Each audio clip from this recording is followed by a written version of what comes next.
Bienvenue dans ce nouvel épisode où j'accueille Anne Marchal. Donc j'ai passé quelques semaines avec elle pour observer son terrain professionnel dans le cadre de mon mémoire de recherche en master où j'étudie le soin du corps dans la performance féminine plutôt. Anne a, on va dire, 3 casquettes professionnelles. Elle est à la fois coach et circassienne, donc elle fait du trapèze en cirque, et réalisatrice vidéo. Donc dans le cadre de ce podcast et de cette observation, je l'ai suivie en tant qu'artiste de cirque, donc circassienne, et on a pu échanger ici sur les notions du soin et de la performance. Quand je suis venue observer le cours de mardi, je me suis demandé comment tu organisais tes cours, parce que j'ai vu que tu avais un petit livre à côté. Et donc, est-ce que les séances sont préparées à l'avance ou est-ce que tu adaptes beaucoup en fonction de ton état du jour par rapport à comment t'es toi physiquement ou l'état de ceux qui pratiquent avec toi aussi? Oui, c'est un mélange des deux. J'écris mes cours sur un petit carnet parce que j'ai pas envie de les retenir par cœur. J'ai beaucoup différentes activités, je fais pas que ça, je fais pas que donner des cours, donc j'ai envie d'avoir l'esprit libre et pas passer du temps à retenir par cœur mes séances. Donc je les note sur un carnet. Et je note une trame avec une liste d'exercices à l'avance et sur le moment, pendant le cours, en fonction de comment ça réagit au niveau des participants, je peux complètement adapter cette trame-là. Quand j'ai démarré en tant que coach, je préparais mon cours de A à Z et je suivais ma trame à fond. Aujourd'hui, ça m'arrive une fois sur deux, je dirais. Un cours sur deux, je viens, j'ai pas préparé mon cours, je prends une trame d'un cours précédent et ça me fait une base qui me permet de pas avoir à réfléchir à tout ou à aller tout chercher en fait dans ma tête. Mais du coup, je pars d'un truc, je regarde ma liste d'exercices et je me dis ok, là on va enchaîner avec ça, là on va enchaîner avec ça. Et ça me permet de vraiment gagner du temps tout en ayant une méthode efficace. Quand j'ai commencé à coacher, j'ai mis au point ma méthode de coaching. Voilà, pour voir ce qui fonctionnait le mieux pour mes participants, mes coachés, et aussi pour moi, pour que ce soit le plus efficace pour moi, que je passe pas 1 heure à préparer un cours d'1 heure.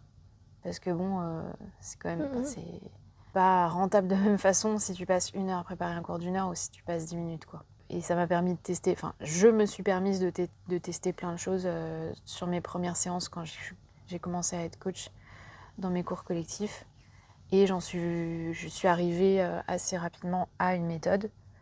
Je commence par un échauffement articulaire. C'est pas transcendant comme méthode, hein. C'est assez logique. Donc, il y a des choses qui reviennent avec beaucoup de coachs.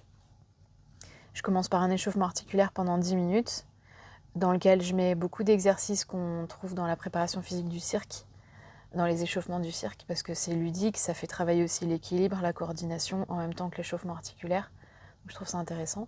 Ensuite, un échauffement musculaire, donc avec plus de squats, des choses comme ça. Toujours pareil, avec des trucs un peu ludiques qui font travailler pas que le muscle, mais aussi le système nerveux et tout. Et puis après, j'enchaîne sur... alors là, le cours que tu as vu, c'est un cours pour tout le corps. Et puis c'est des personnes qui sont pas spécialement très actives ou sportives. Enfin, qui le sont, mais qui sont âgées ou voilà, qui ont des limitations. Donc, ce que je fais, c'est que je fais un circuit jambes de 10 minutes à peu près. Et ensuite, un circuit abdos-dos et un circuit bras, haut du corps. Je découpe comme ça. Et parfois, ça m'arrive, je me dis, ok, j'ai envie de tout mélanger aujourd'hui et de faire... À chaque fois, c'est type circuit training, hein, donc on a un nombre de répétitions et on passe à l'exercice suivant avec un temps de repos le plus limité possible. Donc, le fait de mélanger tous les exercices, donc de passer d'un groupe musculaire à un autre, ça permet de réduire les temps de repos et de faire le plus d'exercices possible, d'être très efficace. Et au niveau physiologique, c'est intéressant aussi de limiter les temps de repos. Ça apprend au corps à utiliser des filières de production d'énergie qui sont plus intéressantes que quand tu fais juste 10 pompes et qu'après tu te reposes pendant 1 minute, quoi. Pour la faire simple. Et t'as commencé à coacher quand? Je sais plus. Ça fait 2 ans. 2 ans. Ouais, Okay. c'est ma 2e année là. Ok. C'est bizarre parce que quand tu me dis j'ai une trame, j'ai une liste d'exercices à faire et après je vois ce que je fais. Ça me rappelle ce que tu fais toi en entraînement. Tu as tes Ouais. sets, comment tu t'appelles ça? Je sais plus. Des supersets, supersets. Ouais. Et après tu fais en fonction de ce que tu as envie, au feeling aussi. Ouais. Et c'est vrai que c'est pareil pour mes cours, tu vois. Je suis désolée, j'ai le ventre qui gargouille, j'espère que ça va pas s'entendre. C'est pareil pour mes cours. En fait, je veux pas que mon travail, ça soit une plaie. Tu vois, je veux pas qu'il y ait un moment où j'arrive et que je me dise « Oh, j'ai pas envie de faire ça » et de me forcer à le faire quand même. Je veux trouver une solution à chaque fois que je fais quelque chose, que ce soit pour moi, pour mon entraînement ou pour mes cours, mes coachings, pour me sentir bien et que pour moi, ça soit adapté à mon feeling du jour, à mon envie, à mon état physique, à mon état mental. Et après, j'avoue, les coachés, ils suivent. Bah Mais oui. de toute façon, en fait, c'est un peu l'état d'esprit que quand tu viens dans un cours, tu te laisses aussi porter et tu penses pas forcément que tu vas être capable de faire un truc quand tu arrives parce que tu es fatigué, puis en fait, tu suis la coach et ça va bien parce qu'en fait, tu réfléchis pas, quoi. Alors que là, c'est moi qui dois m'imposer un truc à moi-même, à la fois quand je donne un cours et quand je m'entraîne moi. Donc, je me suis rendu compte que pour moi, il me faut que à la fois je me donne une discipline et qu'en même temps, dans cette discipline, il y ait de la joie. Et que j'entretienne ma discipline en gardant ce plaisir, en fait. Et donc, ce plaisir-là, il passe par, et c'est indispensable, le fait de prendre en compte, de m'écouter. Prendre en compte mon état mental et physique à ce moment-là. Donc, en effet, j'ai une trame qui me permet de ne pas avoir à stratégiser de A à Z à chaque fois que j'arrive dans un cours ou à l'entraînement, qui me donne une base à partir de laquelle je peux venir faire des variations en m'écoutant. Ouais, Ok. super Je fais important. une petite pause. Ouais, petite pause boisson. Du coup, en parlant d'écoute, tu me disais que quand tu avais des gros entraînements, déjà tu le faisais le matin parce que tu mangeais que du blanc d'Inde. Ouais. Et je trouvais ça fabuleux. Pour éviter que t'aies la gerbe. Ouais. Mais du coup, comment tu gères ton alimentation par rapport à l'entraînement? Donc il y a bon, ce truc-là, voilà. Mais est-ce que tu manges après tous tes cours quand tu coaches, tu manges, tu gères ça comment? Alors c'est une bonne question, je vais pouvoir préciser cette information. Je mange du blanc de dinde, donc du jambon de dinde en fait, le matin avant l'entraînement en trapèze danse uniquement. Parce que le trapèze danse, donc c'est un trapèze qui a ses deux cordes fixées au même point d'accroche avec un émerillon qui permet de créer un mouvement de rotation du trapèze qui est continu. Et on peut mettre beaucoup de vitesse à cette rotation. Là, depuis un an, je m'entraîne justement à mettre plus de vitesse. Au départ, j'ai commencé à m'entraîner avec un spin, donc une rotation assez lente. Le temps aussi d'habituer mon système nerveux, d'apprendre à faire mes mouvements avec cette rotation en plus. Et là, j'ai commencé à... Voilà, je continue de faire évoluer ma pratique du trapèze et donc mon spin, là, je l'accélère depuis cet été, on va dire. Et je l'accélère beaucoup. Et en fait, ça donne la gerbe. C'est aussi un entraînement. Tu entraînes ton système nerveux à s'habituer, à travailler dans cette rotation, à être dans cette rotation, à comprendre où il est et à faire ses mouvements, le corps. Du coup, pour cet entraînement-là, je dois faire attention à ce que je mange parce que l'envie de vomir, elle peut venir. Et ce que je mange, à quelle heure j'ai mangé par rapport au début de mon entraînement et à quel moment de la journée on est, mon état de fatigue, etc., joue sur l'intensité et à partir de quel moment dans l'entraînement la gerbe commence vraiment à monter. Donc voilà, plus je suis fatiguée, plus j'ai mangé vraiment juste avant l'entraînement, plus la gerbe vient vite et donc moins longtemps je peux m'entraîner avec un spin rapide. Et ça, c'est aussi très variable en fonction des personnes. Il y a des personnes qui vont très rapidement être à l'aise, quasiment tout de suite être à l'aise dans un spin, dans le spin en général, et des personnes qui ont beau s'entraîner, c'est pas possible. Elles ont vraiment trop envie de vomir tout de suite, quoi.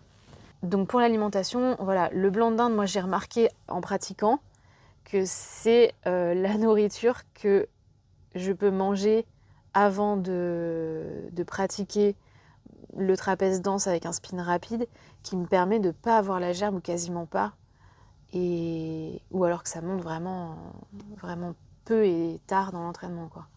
Parce qu'après, il y a cet effet d'accumulation aussi où, en général, quand je m'entraîne, je fais des séquences qui durent entre 1 et 4 minutes.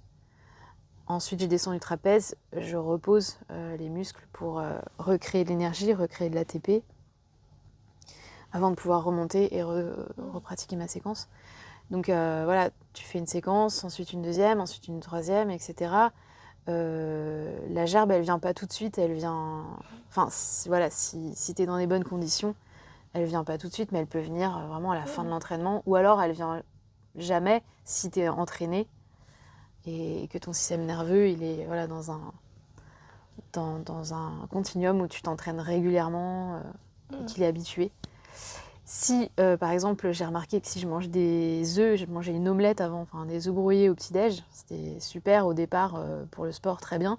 Mais en fait, le spin, ça marche pas du tout. J'ai la gerbe très vite avec les œufs. Le muesli, c'était pareil. Donc voilà, il y a eu tout un moment là où je m'entraînais. Je travaillais beaucoup sur la création de mon spectacle avec Samson, mon partenaire sur la création. On avait organisé nos répétitions à partir le matin. Parce que si je mangeais autre chose que du blanc de dinde avant de travailler en spin rapide, je ne pouvais pas travailler longtemps avec lui. Donc voilà, il fallait qu'on organise les répétitions le matin pour qu'on puisse travailler un maximum avant que je mange vraiment le vrai repas de la journée, quoi. Et donc la dernière fois, la dimanche soir, quand tu allais t'entraîner, tu as fait des spins. Ouais, je fais du spin rapide, ouais. Mais t'avais pas... Enfin, déjà, on était en fin de journée, mais ouais. T'avais pas mangé... Alors là, j'avais pas mangé. Ouais. Là, ça fait longtemps que j'ai pas fait ça parce que je pense que, je sais pas, peut-être que mes entraînements sont moins longs, moins intenses en spin rapide que quand je travaillais sur la création du spectacle avec Samson, là, cette période dont je te parlais. Et puis aussi, je pense que là, ça fait un peu plus de temps aussi que je pratique en spin rapide. Donc, je pense que mon système nerveux est un peu plus habitué. Donc là, j'ai plus cette alimentation aussi ascétique au blanc de dinde que j'ai pu avoir à cette période-là. Et au quotidien, du coup, l'alimentation, parce que, par exemple, moi, je mange anti-inflammatoire parce que j'ai écouté mon corps, il me demandait de limiter l'inflammation. Donc, on m'avait conseillé ça, voilà.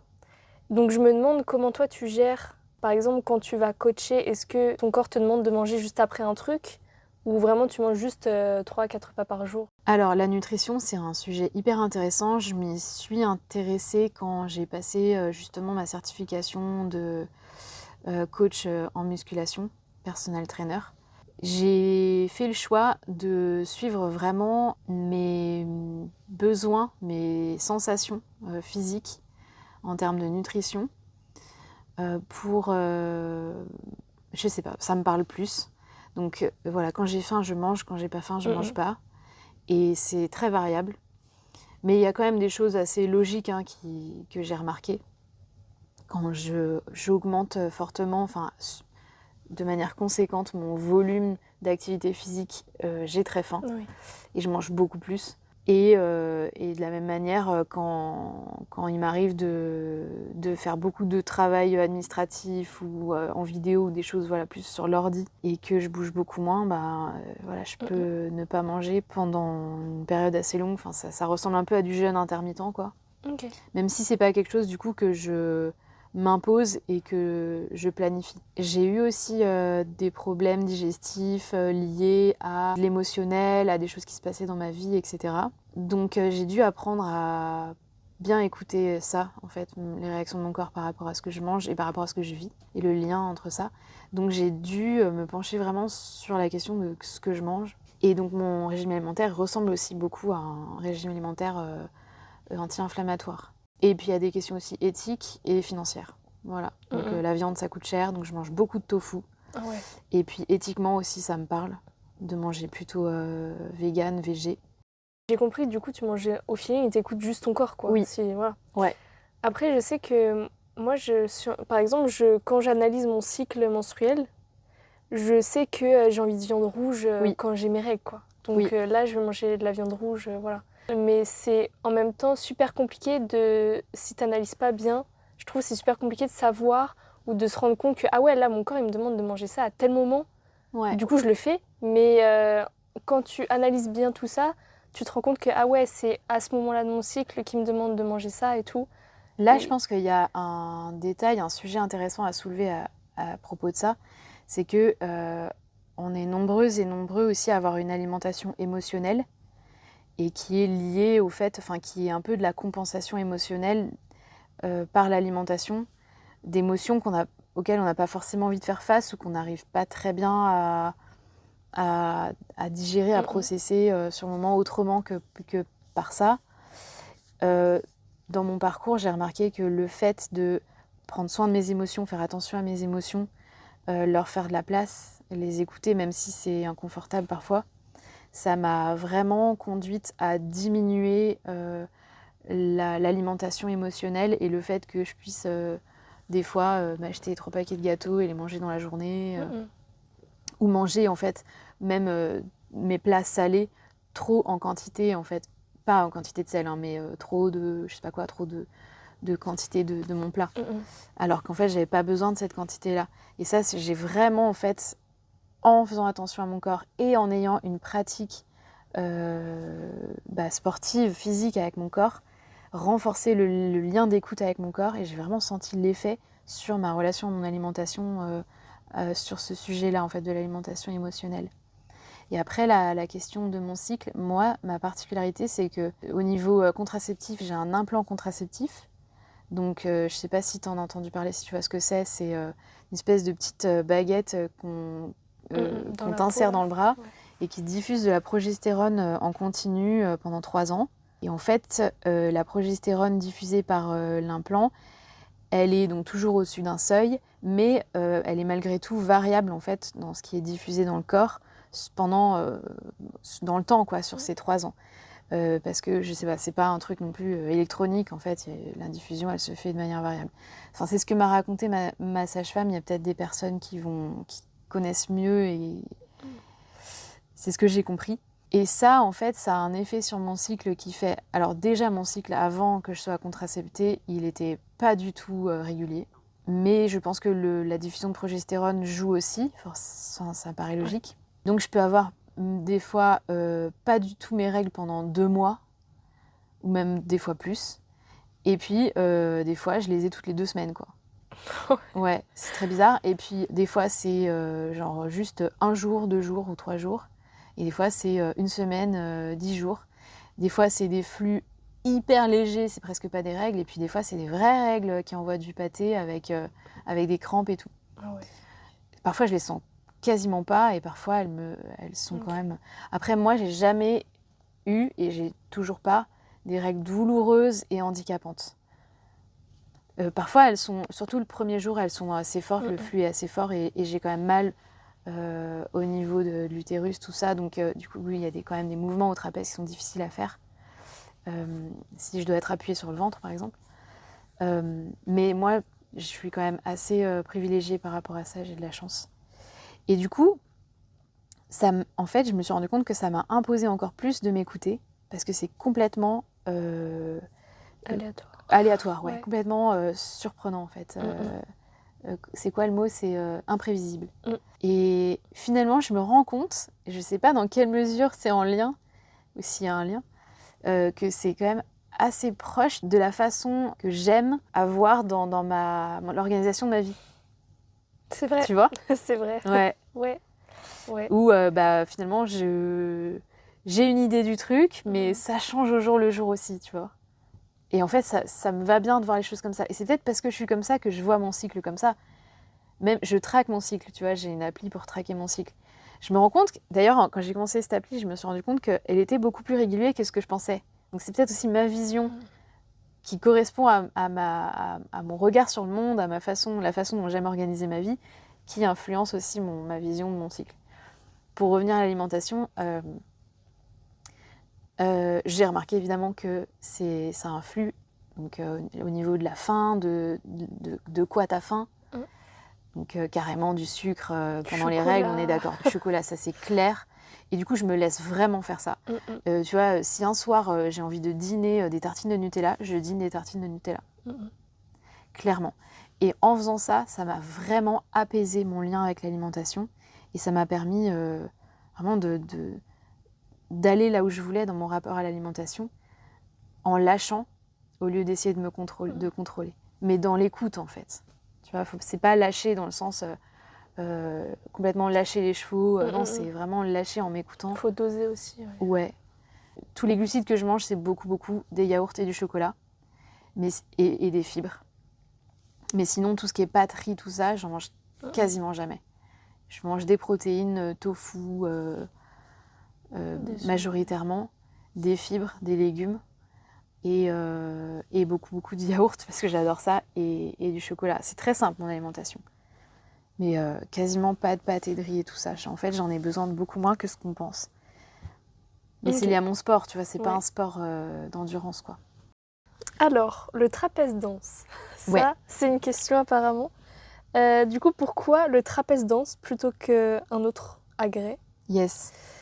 Est-ce que le fait d'avoir commencé à 28 ans, ça, a influencé ta manière de pratiquer ou de prendre soin de ton corps? Carrément. Les deux questions sont hyper liées pour moi. Alors, je vais juste faire un petit point sur les différents trapèzes, différentes pratiques du trapèze, comme ça on sait où on est.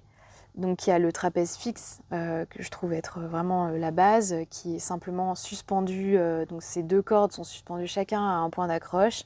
Donc les cordes sont vraiment perpendiculaires et le trapèze est suspendu, il ne bouge pas. Et donc c'est un trapèze statique, quoi.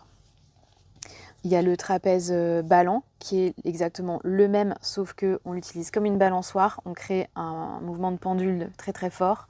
Et à chaque momentum, donc chaque moment où on est en haut du mouvement de ballon, on fait une figure. On a ce moment d'inertie où on peut faire une figure avant que ça revienne se balancer pour aller de l'autre côté.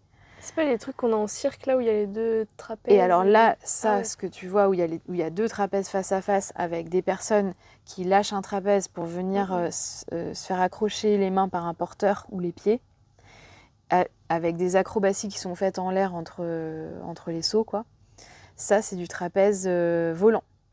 Okay. Ça s'appelle du trapèze volant. Le trapèze volant, il se pratique avec un filet en dessous et sur les côtés au niveau de ce qui est en face de là où se balancent les trapèzes, pour que les personnes puissent pratiquer en sécurité et que si elles chutent, elles sont rattrapées par un filet parce qu'on ne peut pas longer les personnes. Il ne peut pas y avoir de longe avec des ceintures autour des corps des personnes parce qu'elles vont d'un endroit à un autre dans l'air et tout ça. Et ça se pratique à plusieurs avec un porteur ou une porteuse, un voltigeur, une voltigeuse et même des fois plusieurs de chaque. Trapèze ballant, c'est seul par trapèze. Et là, c'est longé, donc la personne a une ceinture autour de la taille avec une corde, quoi, une longe pour la sécurité, parce que ça se fait vachement en hauteur. Et le trapèze danse, moi je pratique le trapèze danse, donc celui-là, c'est ce que je disais tout à l'heure, un trapèze dont les deux cordes sont fixées sur un seul point d'accroche, avec un émerillon, donc un système de roulement à billes qui permet de mettre une rotation dans le trapèze qui peut être continue et qui évidemment diminue avec le frottement parce que en vrai physiquement il y a du frottement, donc ça ralentit le spin, la rotation du trapèze, mais en gros voilà, c'est un trapèze qui se pratique en rotation. Moi j'ai choisi le trapèze danse déjà parce que je trouve que la rotation du trapèze ajoute un élément hyper fort au niveau esthétique en fait. Juste le fait d'avoir un corps comme ça qui tourne, le fait que ça tourne, c'est déjà fort, quoi. Donc peut-être que pour moi, ça a été une manière aussi d'aller tout de suite dans quelque chose de esthétiquement fort sans avoir besoin d'être très très très forte techniquement sur mon trapèze pour faire quelque chose qui soit à la hauteur de ce qui est attendu du spectacle vivant aujourd'hui, quoi. En sachant que si j'avais démarré à 20 ans, avec mes qualités physiques, j'aurais pu avoir un niveau qui m'aurait permis de faire des trucs de ouf sur un trapèze fixe, avec beaucoup de choses en dynamique, et j'expliquerai ce que c'est le trapèze, le style dynamique au trapèze. Le trapèze danse permet d'avoir un style plus flowy, donc comment on dit, fluide, qui donc qu'on met en opposition avec le trapèze dynamique, le style dynamique. Et du coup d'avoir quelque chose qui soit plus doux pour le corps, qui soit qui mette moins d'à-coups dans les épaules, qui demande moins d'impact, moins d'écrasement. Enfin bon, il y en a quand même, mais le trapèze dynamique, ça consiste... Et ça, pour le trapèze dynamique, il faut que ça soit un surtrapèze fixe en général, parce que dès que tu as du spin, ça modifie la trajectoire de ton mouvement. Et donc, comme le trapèze dynamique, ça consiste à utiliser beaucoup de ballants et de relâchement du corps pour remonter, par exemple, dans les cordes ou au-dessus de la barre, etc. Donc, il y a beaucoup de rouleaux, de ballants, etc. pour venir faire des figures, des mouvements. Si tu ajoutes en plus de ça du spin sur ton corps, ton mouvement il part dans tous les sens. Donc en général, quand tu fais du trapèze dynamique, tu as besoin d'un trapèze fixe, quoi. Voilà, donc moi j'ai choisi le trapèze danse pour ces raisons-là, parce que ça me parlait plus quand j'ai démarré, d'aller chercher de la beauté beaucoup plus facilement, rapidement, simplement en étant là, dans un mouvement de rotation. Ça me parlait en fait. Cette rotation, elle crée vraiment un espace, une bulle. Elle crée... Et c'est le point de départ de mon spectacle, c'est ça, c'est cette rotation qui, pour moi, ouvre un portail sur un autre monde, quoi. Et met dans un état, met dans un univers.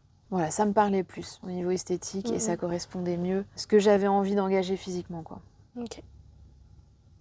Quand j'ai assisté à ton entraînement quand vous étiez plusieurs, et qu'à la fin vous êtes fait des massages, ouais. Je me demande, est-ce que tu pratiques des auto-soins réguliers, genre dans ton quotidien, je sais pas, des massages du coup, oui, respiration, des autres outils, enfin des trucs que tu mets en place et que tu gardes Alors, je vais être super honnête, j'ai des outils, mais j'ai pas de régularité dans mon utilisation de mes outils, malheureusement. Et il y a sûrement des personnes, des artistes de cirque qui font ça beaucoup mieux que moi.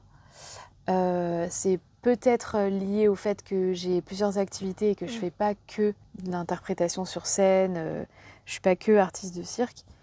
Déjà, moi je démarre comme artiste de cirque, malgré le fait que j'ai 36 ans. J'ai d'autres activités aussi, donc ça vient bouleverser un éventuel rythme que je pourrais mettre en place dans mon quotidien. C'est très changeant tout le temps, donc je fais comme ça. Et dans les outils que j'utilise, que j'aime utiliser, il y a les automassages des pieds. On m'a transmis un peu des choses sur ce qu'on peut faire en réflexologie plantaire. Et je trouve ça hyper efficace dans les outils individuels qu'on peut avoir pour libérer des endroits du corps sans avoir besoin de se masser à cet endroit précis, en passant par les pieds. Vraiment, ça pour moi, ça marche trop bien. Et la respiration aussi. La respiration, j'aime bien travailler avec ça. Et je dirais que la respiration, moi, je suis venue à m'y intéresser, pas spécialement à cause de ma pratique dans mon sport, mais parce que je fais des crises d'angoisse, en fait, depuis 15 ans. Et ça a été une des méthodes que j'ai pu utiliser, qui a eu un effet qui peut fonctionner. Ou en tout cas, j'ai eu besoin de pratiquer ça pour aller vers du mieux. Donc ouais, j'ai remarqué l'efficacité de ça.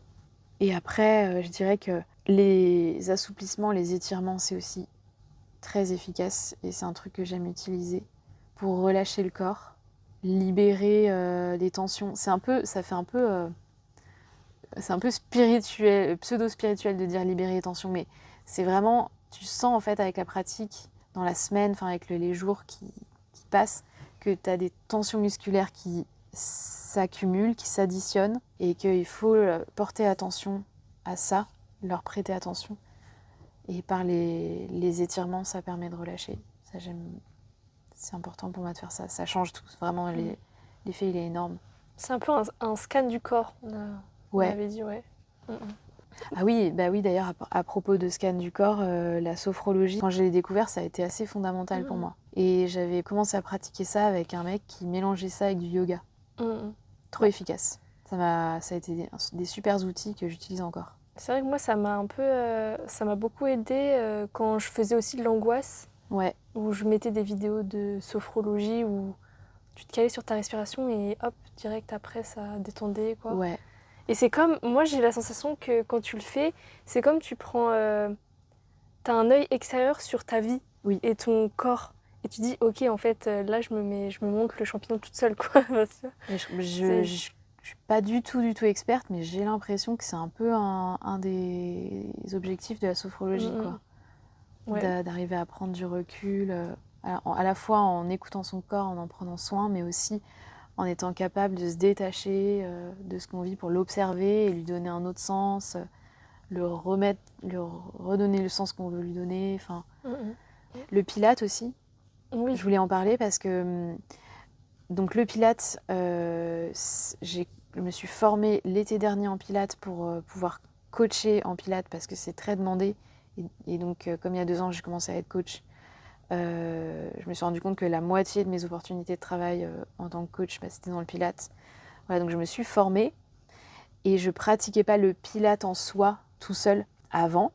Par contre, je me suis rendu compte qu'on a énormément d'exercices de Pilate et de techniques Pilate dans la préparation physique du cirque. Donc sans le savoir, je pratiquais déjà beaucoup des principes du Pilate et de mouvements de Pilate. Depuis que je me suis formée en Pilate, ce que j'ai appris de fondamental et que j'avais pas avant, c'était justement la technique de respiration de la méthode Pilate, avec l'engagement, périnée transverse, etc. Et inspiration par le nez, expiration bouche ouverte, comme si tu faisais de la buée sur une vitre, pour permettre de libérer l'air vraiment. Donc tu pinces pas les lèvres et vraiment l'effet il est énorme entre quand tu pinces les lèvres à l'expiration et quand vraiment tu relâches complètement et tu laisses passer l'air librement. Et en fait, depuis que je me suis formée en Pilates et que j'ai appris cette respiration, je n'arrive plus à ne pas la mettre. Alors pas forcément avec l'engagement périnée transverse parce que ça demande vraiment un truc intentionnel fort et un engagement musculaire, mais quand je pratique sur mon trapèze, je ne peux plus ne plus utiliser ma respiration en adéquation avec mes mouvements parce que l'impact il est énorme sur l'efficacité du mouvement, la force que ça donne, la coordination, la précision.